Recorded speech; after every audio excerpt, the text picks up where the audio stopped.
Hey everybody, welcome back to another video. So if you've seen my previous video on the HP Pavilion Gaming 15 with the Ryzen 5 4600H and the GTX 1650, I did a gaming review of it. So if you haven't checked it out, you can check it out in the description. And so I did that test with single channel 8GB of RAM. So in this video, I'm going to show you how much of a performance gain that you can get in games if you upgrade to 16GB of dual channel RAM. So that video was single channel RAM 8GB. This one is 16GB and dual channel. Now I'm going to show you a benchmark. I've not done like a lot of benchmarks, like 10 to 15 games. I've done only 5 games, but I've shown all the graphical settings, all the FPS numbers and different graphics settings. And at the end of the video, please stick around after the benchmarks, because there are some findings to be that you should know about. I'm going to explain you some of the findings. And one more thing that you should keep in mind before you watch those benchmarks is that the configuration that we are dealing with is not a typical configuration that you see benchmarked on the internet. So people will tell you to upgrade to dual channel RAM for better performance and all. That is actually 100% true, but we are dealing with a situation where we are having a Ryzen 5 4600H, which is a pretty powerful CPU, but our graphics card is a very entry-level GTX 1650. Now keep this thing in mind. This is very important to keep in mind when you see the benchmarks, because I'm going to tell you something after the benchmarks. So keep this thing in mind. We are dealing with a very fast CPU but a relatively weak GPU. Okay, with that out of the way, let's get to the benchmark numbers. So let's start with CSGO, which is a CPU bound title. And for the benchmark, I'm going to use the Eulatical FPS benchmark so that I'm able to get repeated runs for consistent benchmark numbers. So going from single channel to dual channel RAM, our average FPS increases by 18% in high settings, 20% in medium settings, and 18% in low settings. So we see pretty significant increase in average FPS in CSGO. Now don't focus on the percentile figures, as this benchmark doesn't show the real difference, but in a real actual game, you'll get much better percentile figures with dual channel RAM. Now let's take a look at Far Cry 5, which is a pretty terrible game that I use only for benchmarking. And I'm going to use the built-in benchmark, which is a pretty good indication of in-game performance.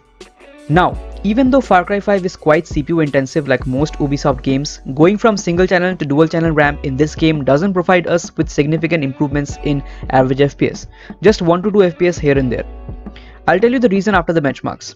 However, when it comes to percentile figures, we see a significant increase of 22% for the 1% lows and 30% for the 0.1% lows in ultra settings. In high settings as well, we see an increase of 17% for both 1% and 0.1% lows. So using dual channel RAM will provide you with much smoother gameplay experience in Far Cry 5. Moving on to Shadow of the Tomb Raider, one of the best semi-open world adventure games. Now this game is very well optimized and is heavily GPU bound. I'm not going to use the built-in benchmark as it is not a correct representation of in-game performance, so I'm going to use this particular scene to gauge performance. Once again, we don't see much of a difference in average FPS except in lowest settings, where we are trying to make the game as much CPU bound as possible, and we see a boost of 18% in average FPS in this particular lowest settings. However, we see a boost of 28% in 1% lows and 46% in 0.1% lows in low settings, 34% and 31% boost in 1% and 0.1% lows in lowest settings, and 29% boost in 0.1% lows in medium settings, indicating smoother experience with dual channel RAM. Need for Speed Heat is next, and I'm going to use the first scripted race in the game, which is at night, and racing at night is much more demanding on the CPU and the GPU than in the day and will give us a worst case scenario. So do note, NFS Heat is extremely unpredictable and the FPS numbers are the best that I got during my benchmarking session. We are only able to achieve 60 FPS when using dual channel RAM in low settings, and we get a 10% boost in average FPS and 16% boost in 1% lows in medium settings. However, despite what the numbers suggest, let me assure you, playing NFS Heat with single channel 8GB of RAM is extremely painful, lots of stutters, and is nearly unplayable. The situation improves quite a lot with dual channel RAM. Even then, we see a lot of stutters here and there, especially when you start the game. But the experience is much better with dual channel RAM. Last but not least, we have Forza Horizon 4, and this game shows a warning if you only use 8GB of RAM, saying that the system doesn't match the game's requirements. So let's see what kind of gains do we see when we remove the memory limitation using dual channel RAM, and we will use the built-in benchmark. And here we see very nice scaling with game settings and RAM upgrade. 10% and 22% boost in average and 1% lows respectively in high settings, 14% and 28% boost in average and 1% lows respectively in medium settings, 13% and 25% boost in average and 1% lows respectively in low settings, 20% and 28% boost in average and 1% lows respectively in lowest settings. Bigger differences are seen as we lower the settings to make the game as much CPU dependent as possible. So that's all for the benchmark numbers. So after seeing the benchmarks, some of you may question me that, hey Diptesh, we didn't see the typical 15 to 20% boost in average FPS when we go from single channel to dual channel RAM. And you are actually correct. So remember what I said you before showing you the benchmarks, that we are dealing with a situation where we have a very fast CPU but a relatively weak GPU. Now whatever benchmarks that you see on the internet, right? You see Ryzen 5 3600 paired with a 1660 Ti or an RTX 2060, and you see the differences between single channel RAM and dual channel RAM. You see a drastic boost in FPS. Now the situation is not so similar to them. Like our combination is quite a bit different compared to them.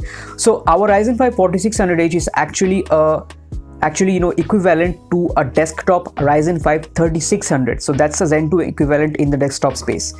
Now normally the benchmark that you see on the internet, or by most people when they buy a Ryzen 5 3600, which is about a 17,000 rupees CPU on the market, you don't see that getting paired with a GTX 1650 or a GTX 1650 Super.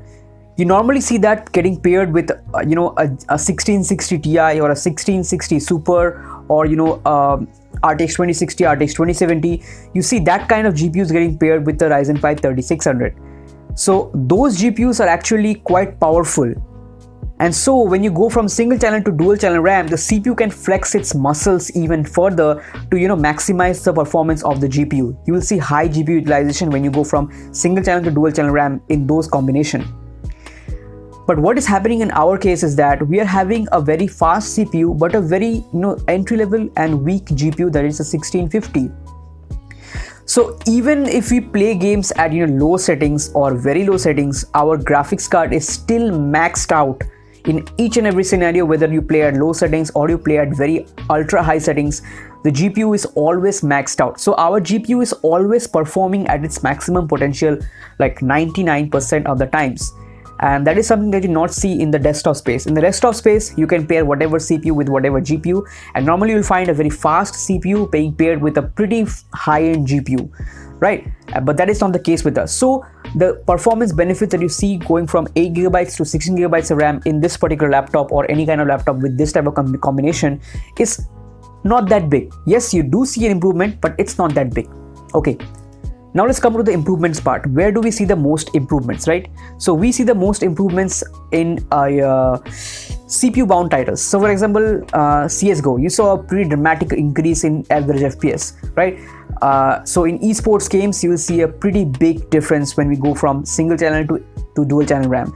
Like games like CSGO, Valorant, Dota 2, these games you will see a pretty big difference. So where you will not see a massive gain in FPS is in games which are very much GPU bound, like the Tomb Raider series. So the Shadow of the Tomb Raider or the Rise of the Tomb Raider, these two games are very GPU bound. So they depend more on the GPU, not so much on the RAM. But one place where you definitely see improvement is in the overall fluidity of the game. So if you see the 1% lows and the 0.1% lows numbers, you will see when we upgrade to 16GB of RAM, those numbers, those FPS numbers increase quite a lot, which indicate smoother gameplay. So that's because remember one thing, modern games, they require more than 8GB of RAM. But in our situation, when we use single channel 8GB of RAM in our laptops come with dedicated GPU, this gaming laptops, but they also come with a built-in integrated GPU, which also consumes a bit of RAM. So instead of getting 8GB, you get like 7.5GB of RAM available for games and for any other application. Now these games which require minimum of 8GB of RAM, going from 8GB single channel to dual channel 16GB of RAM does give a pretty big boost in the overall fluidity of the gameplay, like in 1% lows and the 0.1% lows. And that's because we are no longer limited by the RAM.